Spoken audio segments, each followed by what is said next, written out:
Hi, everybody. Leon Thomas here with Miranda Kitterlin Lynch. You're here for checking in. Hi, Miranda. How are you? Hi, Leon. I'm great. How are you? You look very dapper today. I'm sorry. You said I look what? What was that term again? Dapper? Dapper. Yes. Thank you. Thank you. Thank you. Yes, I'm looking dapper because this is you'll find out why I decided to put on the ascot. You generally don't wear this style shirt with an ascot though. As some of you that may have seen some of the ascot tying videos that are out there, you don't wear this, but it was a last minute game day decision. Had to do it. Had to do it, and we'll find out why here shortly. Miranda, give me some good news. What's happening good? What do you have for us? All good. It's a beautiful day outside. Um, I, I don't know. I don't know. You tell me. You always ask me first. You tell me some good news. Okay. All right. So good news. Good news number one. Another kid in our racquetball program has made a decision on where he will attend college next year.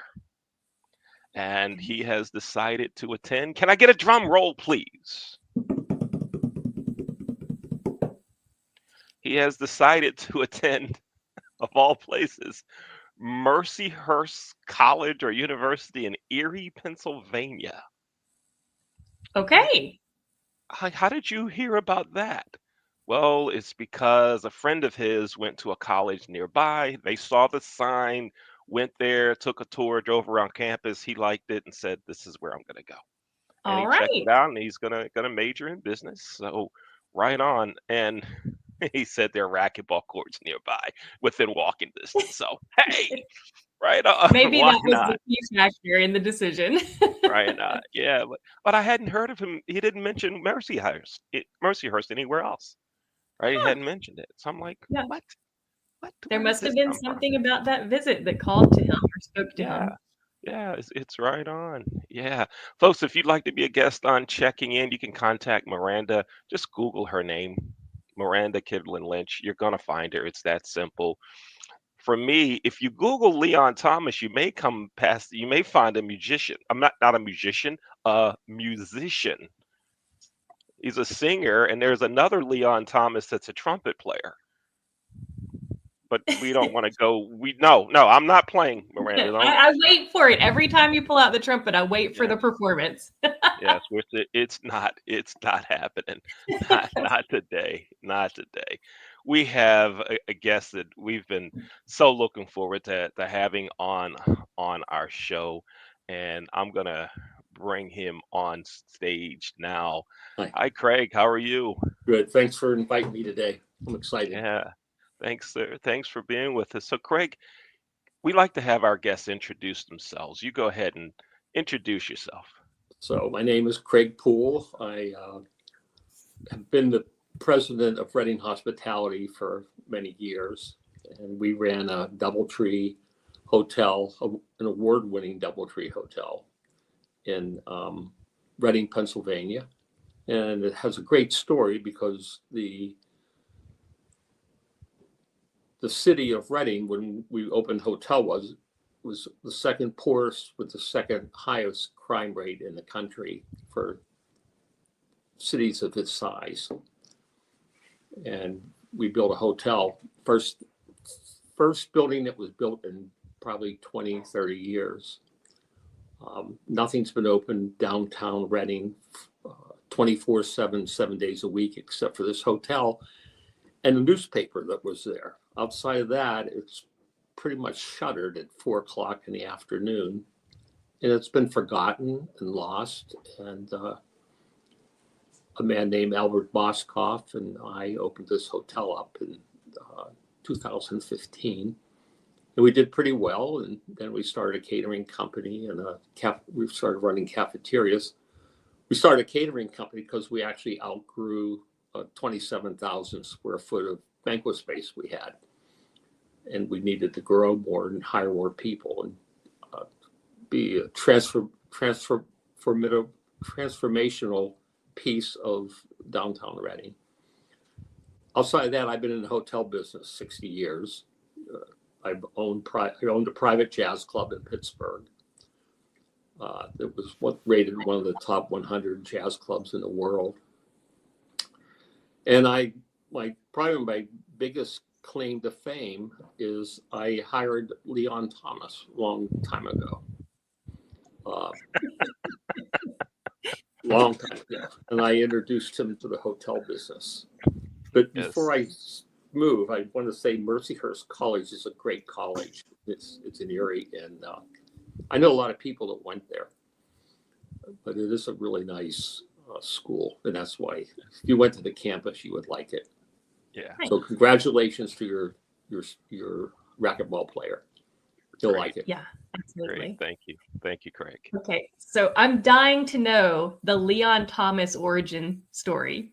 So we know that he was supposed to be coaching basketball somewhere out west, UCLA. Is that right? Eventually to UCLA, yes. Eventually to UCLA, yes. All right. So please tell me, Craig, from your perspective, how you got him into this industry and created the force that we now know as Leon Thomas. So in the mid 80s, I think 85 or 6, we were building Hampton Inn hotels. So I worked with a development company, and we built the 16th hotel in Cranberry Town, Hampton, 16th in the country. Then we built the 21st one, which was in Moon Township. And then we built another one in Green Tree. And that's how I met Leon, because he came in. We had before we built the hotel, we had an off-site office. And Leon came in as I was leaving to go do something. He was coming in and wanted to know where we were interviewing for people for jobs. And I have this great gift that when I see people and I see them smile, I see how they behave, and immediately I think, okay, I'm going to get him a job where I think he belongs. But most importantly, what I wanted to do is get him to work with us. And then if I'm right, this will be good, the position. And if I'm wrong, I'll have another position in the same place to get him. So what I wanted was Leon. And what I wanted him to be is in the right place he wanted to be. And I just thought being at the front desk might be a good place for him. And I'll let you tell the rest. Yeah. So, Miranda, a couple of days before that, I went to a clothing store, Joseph A. Banks, to get a jacket. Actually, I told him I needed an interview suit because I planned on going out, filling out applications, right? And they directed me to gray, blue, and black. And I said, that's not my calling. I can't do it. Give me something with some oomph to it. So they gave me a jacket exactly this color and some pants, and I put it on. And Craig, did I have on an ascot that day? Do you recall? No, I did not. Okay. All right. So you might have. I don't remember that, but you were I don't. dressed. Right. So I walk in and I'm looking for the interview spot, the room that they're doing the interviews and applications in, and I run into Craig. I said, hey, excuse me, do you know where the hotel's interviewing and where I can fill in an application? And he looks at me, he pauses for like 2 seconds, grabs me by the lapels like this and says, you'd be great at the front desk. Come with me. And he takes me to this room and says to a lady named Carol Forrest, who was the hotel's assistant general manager or some Right. management position. He says, I found someone for the front desk for you. You should talk with him, give him serious consideration. And I'm like, who is this guy? Number one, right? And what front desk? Me? God, wow, how cool would that be? So I go through the process and I show up day one of orientation and I find out that, Craig's on, upper management, but he's conducting the orientation training. And that first experience there is what really got me hooked in hotels. He made it seem like it was the coolest thing and so much fun to work in the hotel business. I'm like, I gotta do this. I mean, I learned so much. I laughed so hard. It was great. And so that's what happened. And I That's was right. fantastic. And you did well. You did better than well. Yeah, So thanks I to you. always said, Thank you for getting me in. Yeah. yeah. And Miranda, I'll say one more thing before we go ahead in our conversation. When um I worked the front desk and then I started working at that time, they called it the night audit position. And you did have some minor accounting paperwork to do by pencil, right, with a calculator and so forth. And Craig would come in, it was an airport property. Craig would come in to leave his car parked at the hotel, and he would ask about the hotel numbers. And I'd show him, and he'd say, do you know where this number is? Do you know what this really represents? I'm like, no, I have no clue. Well, good. Let me show you. And he started teaching me the business right there. So it wasn't about just learning how to perform well in your position. It was about learning more about the business to help you grow, to help you do more. And that's what I so much appreciate about you, Craig. Thank you Thanks. for Well, doing those things. Thank you. paid off. You know, Yeah. Yeah, it did. Thank you. we plant a seed and it becomes a big tree like you. Yeah. And Yeah. we all won. The world won. Yeah. Thank you. I agree. I know I won because getting to do this with Leon every time we do a show. Right. So yes, Right. absolutely. So what would you say, because you've had such a great journey in this industry, Craig, both in the hotel industry and the nightclub industry, what would you say has been a pivotal moment in your career journey that has either changed your perspective or changed the course of your life? Has anything stuck out to you as being just a really key moment in your career? Yeah, I have a key moment. It's a good question. I have a lot of key moments, but one of the key moments I had was in 1978 or 9. I was the equivalent to what the vice president of food and beverage would be called for Holiday Inn Inc. I was a regional food and beverage director. So we ran 26 hotels. And around 1984 or 5, right before I went to we started building the DoubleTree, the Hampton Inns. Life changed. It was pivotal to me, and it changed me completely. We were at a table, president of the company and regional vice presidents, 12 of us sitting at a table in Alexandria, Virginia. That's where our offices were at the time. We were called a mega region. So there was three regions in the country, and we were one of the regions. And we were talking about budgeting, and all of a sudden, they were going to give 3% raises. And I remember sitting at the table thinking, 3%. Now, we had hotels in LaGuardia, Boston, Washington, D.C., all the way out to Kansas, and as south as like High Point, North Carolina, South Carolina areas. That was our area. And that when we were going to slap a 3% increase, I never heard of that before. And now at the time when this was happening, stocks were dropping, people were suffering, and shareholder value became a premium concern, because you got to take care of the shareholders in the company to survive. So we started giving out smaller raises, and I remember sitting at the tables thinking, well, we're going to give a housekeeper in LaGuardia, New York. We had a hotel property right at LaGuardia Airport, a Holiday Inn. Excuse me. And I said, they're going to make like $90 more a year in LaGuardia. I said, that doesn't calculate. And I said, I don't up to this point, we were given 5, 10, 20% raises. And all of a sudden it was 3 maximum. And I didn't agree with it.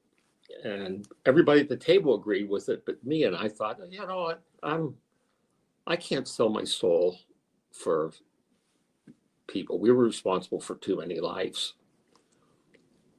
And I thought, I don't belong in this world anymore because I can't do this to people. I'm not saying they were wrong and I was right. I just couldn't ethically do this and morally do this. So I teamed up with somebody who had property, and we leveraged the property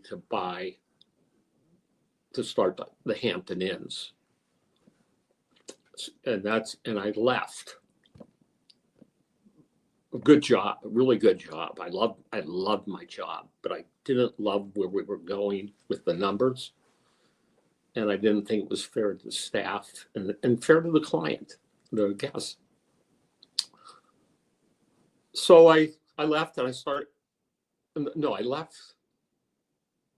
I didn't. Yeah, I left that, and we built some Hampton Inns.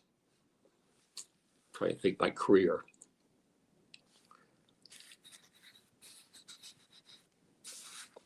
And I followed this 3%, and I thought, well, it will change, but it never did.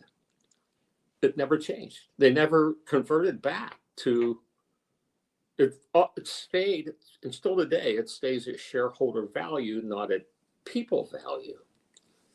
And that's very disruptive to me personally. And we treated people, like at the Hampton Inns with the company that we had. And the rest of my life, I treated people like that. And I focused on that. And I called it people before profits. I called it this in the 90s. They're saying it today. I see it online and people saying it. I don't know what they mean by that. I only know what I meant by that. And I thought, people are more important. And, there's a confluence in life that comes up where all the things that you did and all the things you wanted to do, and you become that confluence where you are at the place that you belong. So when we built a DoubleTree, I took that 100%. We put $67 million into this hotel in the second poorest city, the second highest crime rate. Nobody wanted to go to this. It was heavily funded by the government subsidies and state subsidies because there was no building. They want to pick the city up and get it motivated, and this is a transformational piece. So I went in with the same attitude, and I thought, you know what, I'm going to live my life like this. In a place that was never supposed to made it. We hit our numbers. I treated people before profits, always. Profits are important, but if the business fails because you didn't create experiences for the guests or you didn't land right, nobody won. And the only way this hotel is going to make it is we apply this principle. And I believe in all my heart that, and still today, that if a company would have taken that hotel with that kind of shareholder value over people value, it would be in its third ownership right now. It would have been bankrupt. And people thought it was going to go bankrupt anyways before we built it. The bet was that nobody would come across the bridge and stay in this hotel. And it became an experience. And people compared it to Disney World. But they had to drive past, Leon, you've been there, a lot of blight. And then there's this hotel, like out of nowhere, that it's like its own island. And this island of a hotel transformed lives all over the city of Reading. It still is today. Yeah. So that's transformational to me. That's a monumental moment that I've carried. Obviously, I'm not prepared to talk about this today, but I'm just kind of spewing. And also, up until 1984, the progression of a hotel, a full service hotel, was the food and beverage director was assistant innkeeper. And then then there was a general manager, or the innkeeper, they would call them.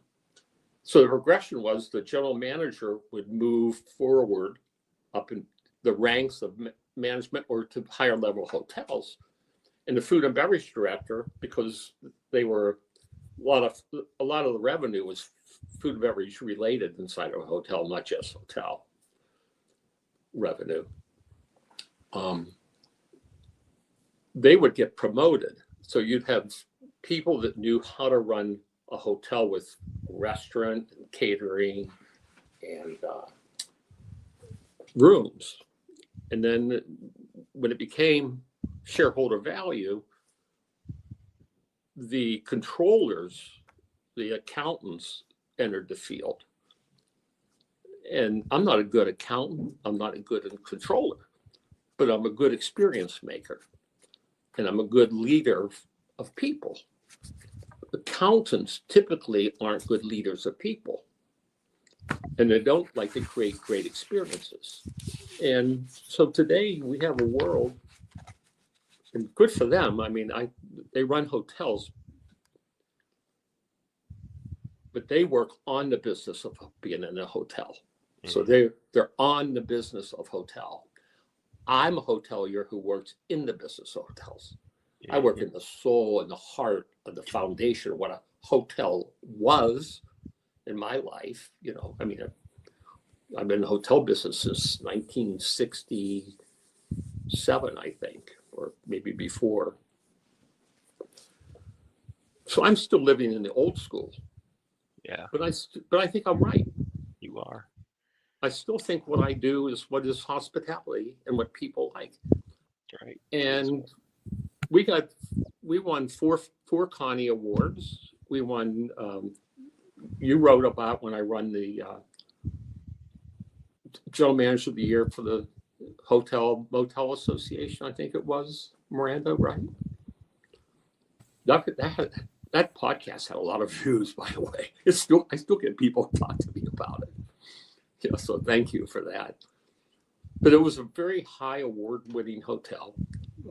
It did very well. When you outgrow 27,000 square foot of banquet space in today's world, in the urban area, you're doing pretty good. Yeah. Yeah. That's going to be the hashtag for this episode, by the way, people above profits. Yes, for sure. Well, it is, because no people, no profits. Mm-hmm. You know, bad people, turnover, you know, and how did we make profits out of that? Well, it's real simple. We didn't have lawsuits. We didn't have unemployment compensation. We didn't have workman's compensation. Last year, before I got cancer,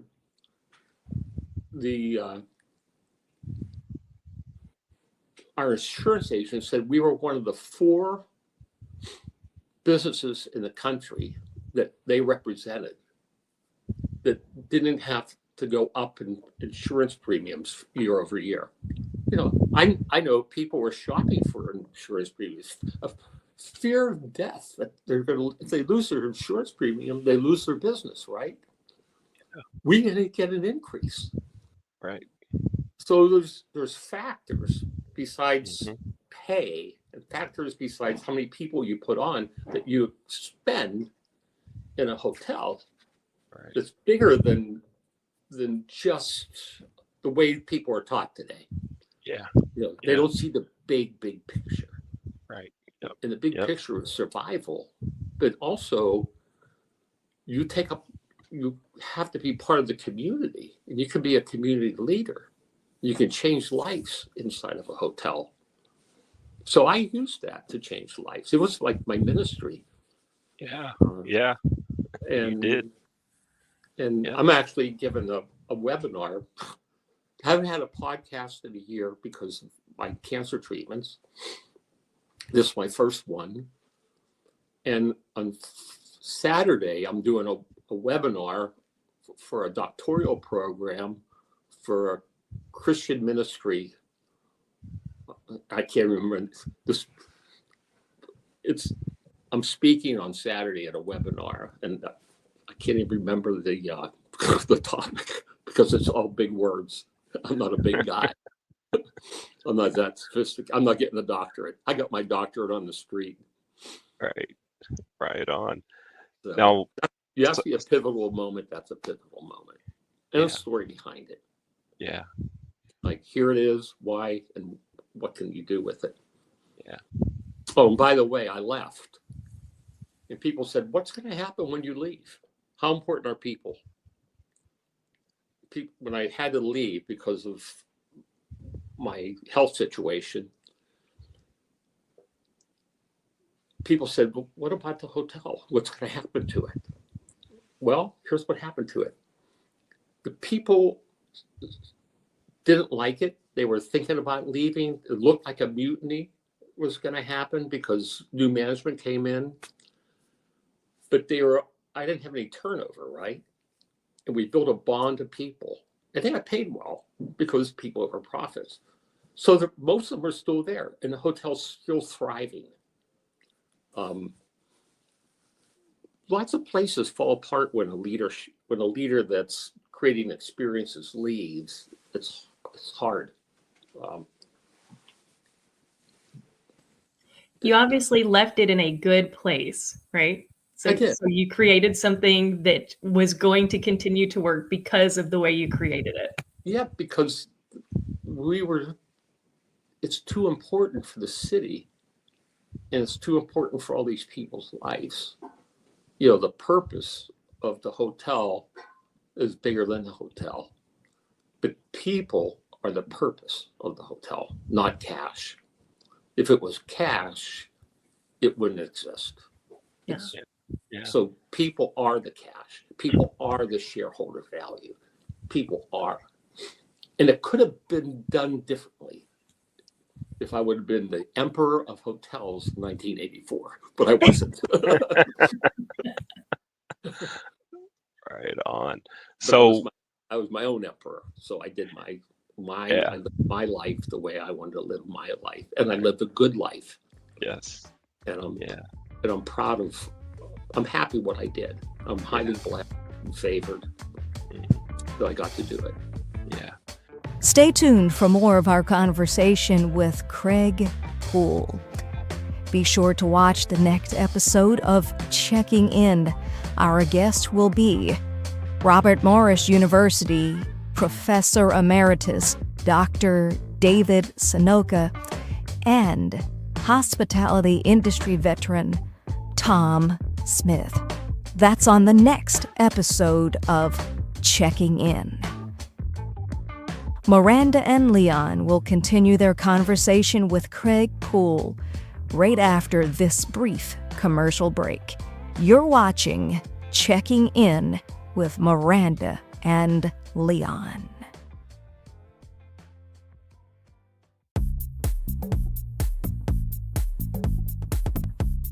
Renting is everything.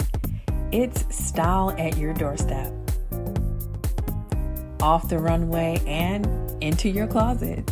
It's every trend you've been dying to try and every designer you've yet to discover. It's wearing it your way every time and making it count everywhere you go. It's never worrying about what to wear because something new is always coming your way. That's why renting is everything. New styles, top designers, all for a flat monthly fee. Start your subscription at renttherunway.com.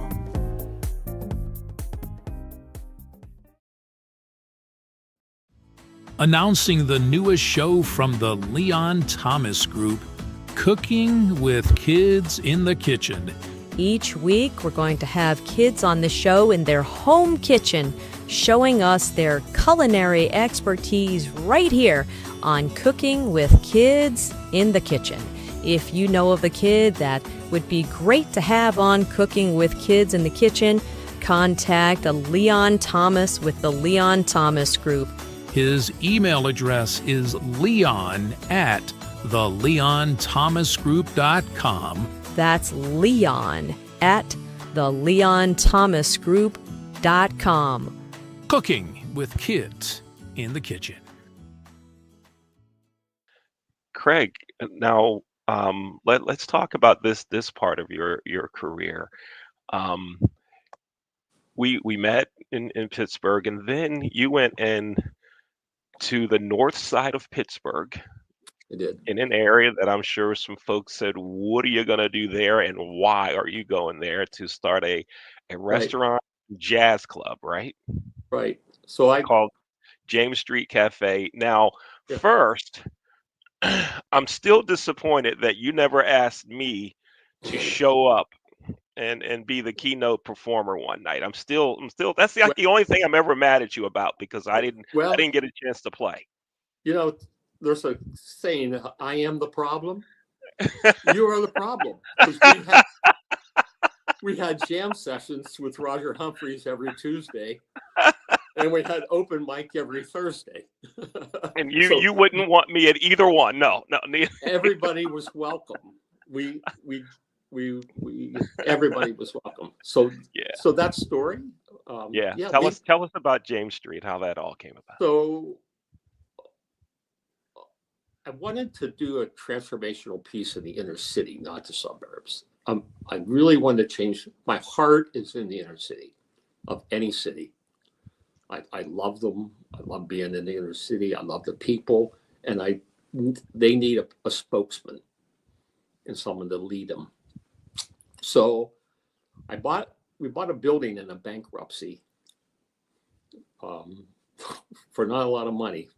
And the liquor license was only $25,000 back then.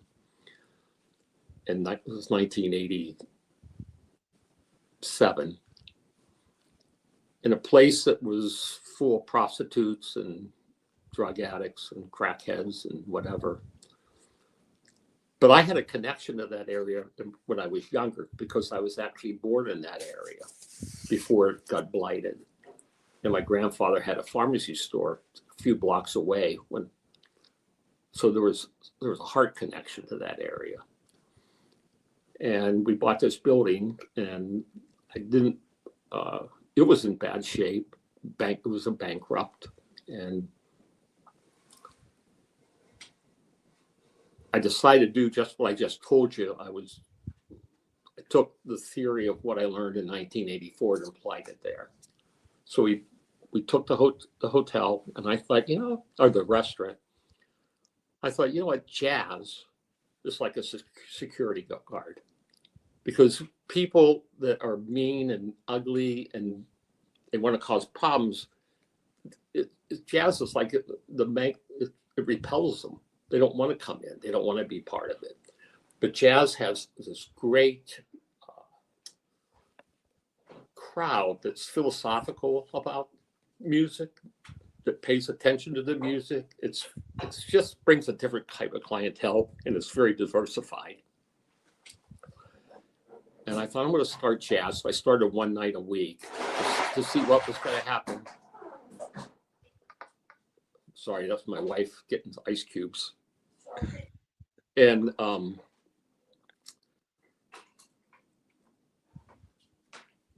it hit. It did pretty well. And then I started running New Orleans type food. And my chef and I would go to New Orleans, and we would study the food and take it back and break it down. And it became transformational food. So we had New Orleans food and jazz. And we expanded another day and another day. And pretty soon, I don't know what year, a couple years later, we had 3 floors in the building. So I had 3 floors of jazz on Friday and Saturday nights. I had a band start at 7, a band start at 8, a band start at 9. So one ended at 10, 11, and 12, right? Mm-hmm. So around 9 o'clock, we would have 1,000 people come to this place. Right. And we owned all the parking space in that area was us. And people would say, is it safe to come to Northside? I said, everybody in Northside is coming to James Street. right. But what it did was it picked the neighborhood up. We hired the people, like in Reading, I hired 96%, or I'm sorry, 92% of the people walked to work. In Reading, we had 32 people at minimum at all times that had felonies. Not jail. I didn't count drinking and driving as a felony. These were felons. And I did the same thing. I started practicing that at James Street with much success, because you had to hire the environment. If you want to change the behavior of an area, you have to change the environment of the area. And we were the environmental change of the area. And it did very well. We had, President Bush came there. Clinton was supposed to play there one night, but something happened in Chicago, so we had to fly to Chicago. We did a lot of work with the Secret Service, and a local FBI office were customers, but so were people from Northview Heights that were in the Bloods. They were also there. They were also, the president of Duquesne University would play the keyboard there, but also somebody that sat homeless but had a gift played there. So it was open to everybody, and it became a place where everybody wanted to go, because you didn't know what movie star was going to be there that day or what was going to happen there that day, but it was safe. And I loved it. It was, we owned it for 17 years, and you get tired running up and down 3 floors of, we didn't have an elevator. Right. So I got tired, and we sold it, and I went back in the hotel business fixing. And you know what I did? I started working on broken hotels. And I went to a friend of mine that was vice president of a hotel company, and I knew him pretty well when I was the regional food and beverage for a Holiday Inn.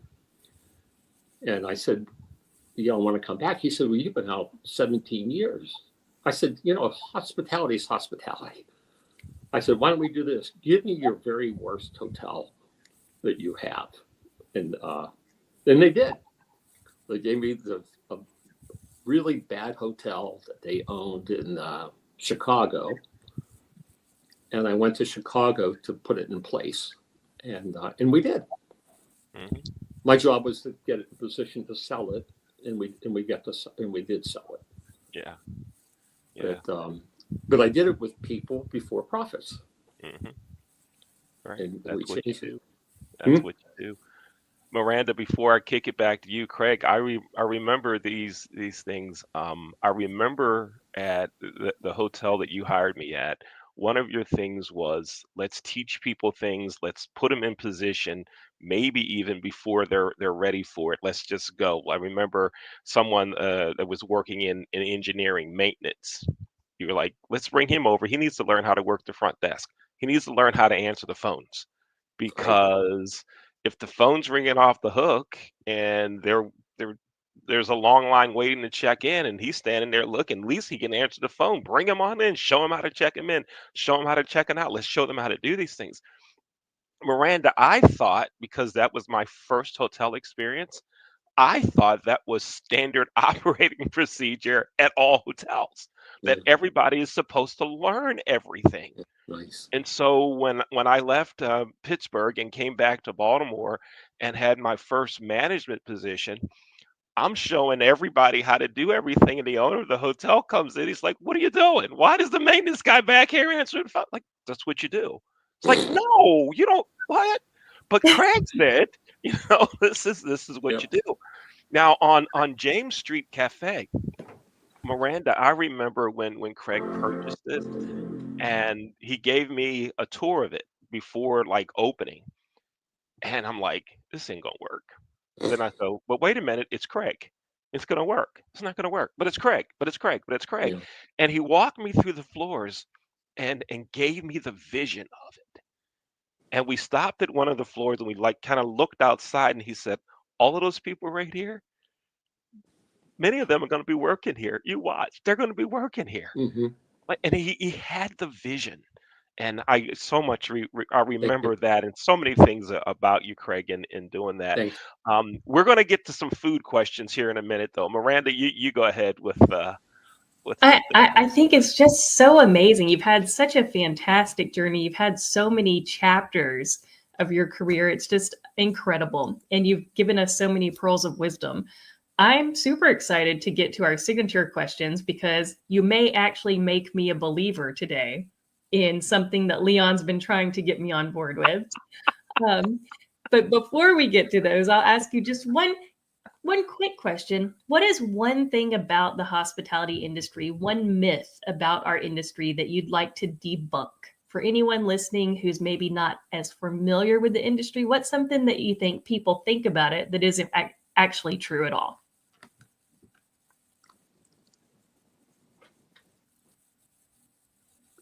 It's not a part. It doesn't have to be a job you pick up while you're looking for another job. It's a wonderful career. I've had a wonderful life. I wouldn't trade it for anything. Um, I have all memories, but you have to make the memories. See, the key is that you got to make the memories, and you got to figure that out.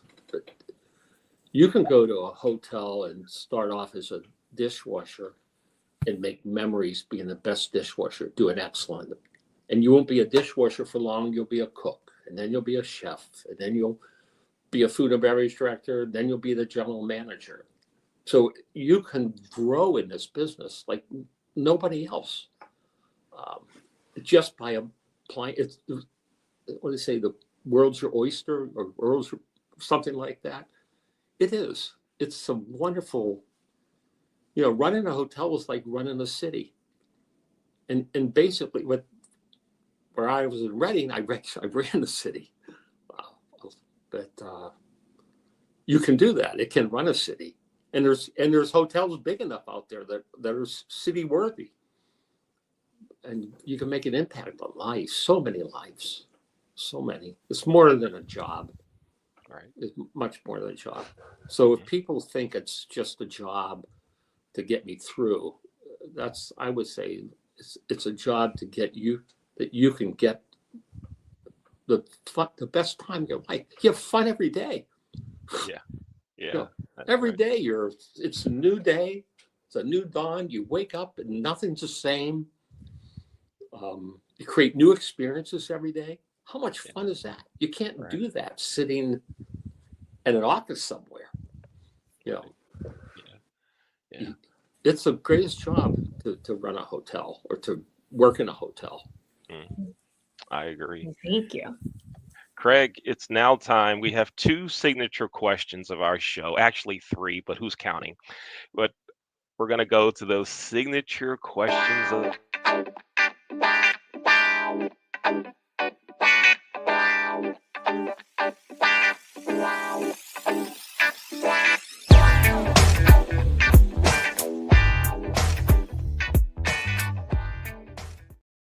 All right, Craig. These are going to be like simple, easy, basic answer questions for you because of your experience in hotels and food. There's going to be simple questions for you, but one of them will convince Miranda of something that truly exists. So here's the first question, Craig. Have you ever had a Maryland crab cake? Absolutely. Absolutely. And where? Maryland.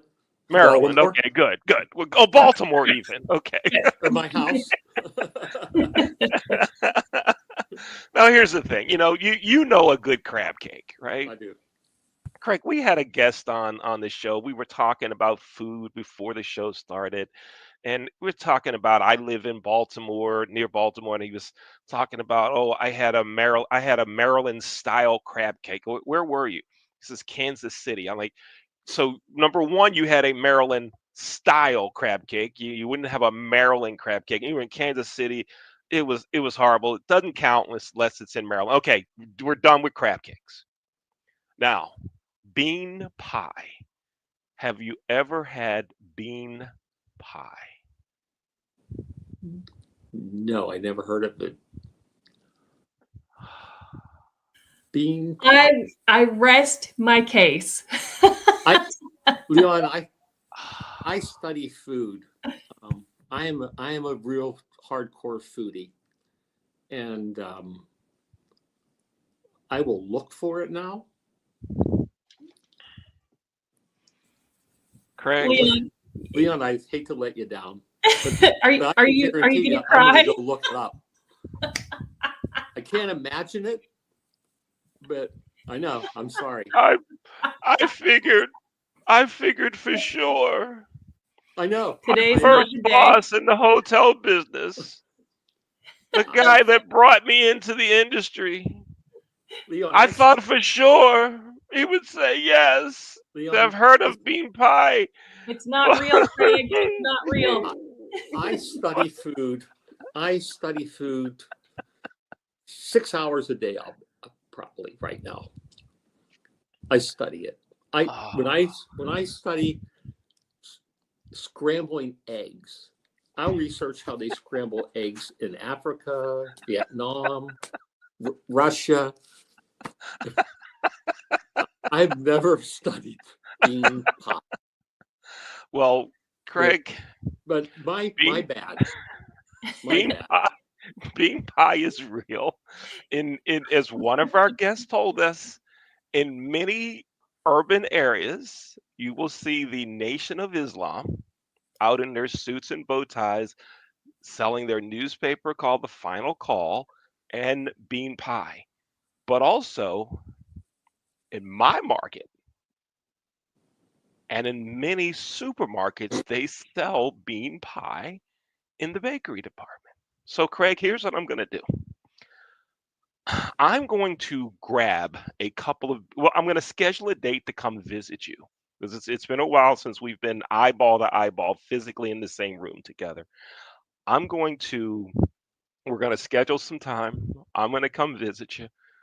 I'm going to bring some bean pie and we're going to record a short episode of checking in. We're going to call it Checking In with Bean Pie just for Miranda. That's the full title of that episode. Checking In with Bean Pie just for Miranda. Well, And Miranda, you will then see that bean pie by really. the time we meet, I will be well versed and practiced in bean pie. But if you want to come to visit me, I live in Pittsburgh now.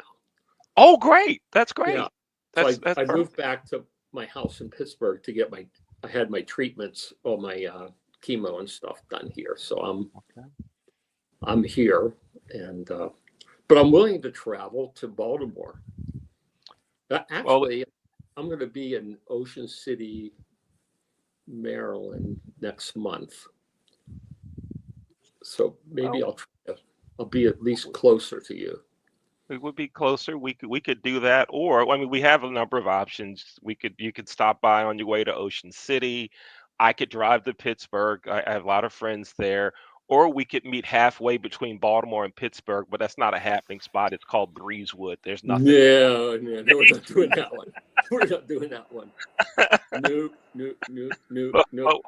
And I'll guarantee you, there's nobody lives in Breezewood that ever heard of bean pie. No, that's a fact. It gives me a reason to come to Baltimore. Right on. There you go. We'll do it. I will come to Baltimore and All right. we'll make bean pie and crab cakes. Right Perfect. on. Looking forward to it. All right, I'm going to close this out with my final question for you, Craig. If you could give your 20-year-old self one piece of advice or affirmation, what would it be? I lost you for a second. Oh, am I back? Yeah, you're back. Okay. If you could give your 20-year-old self one piece of advice or affirmation, what would it be?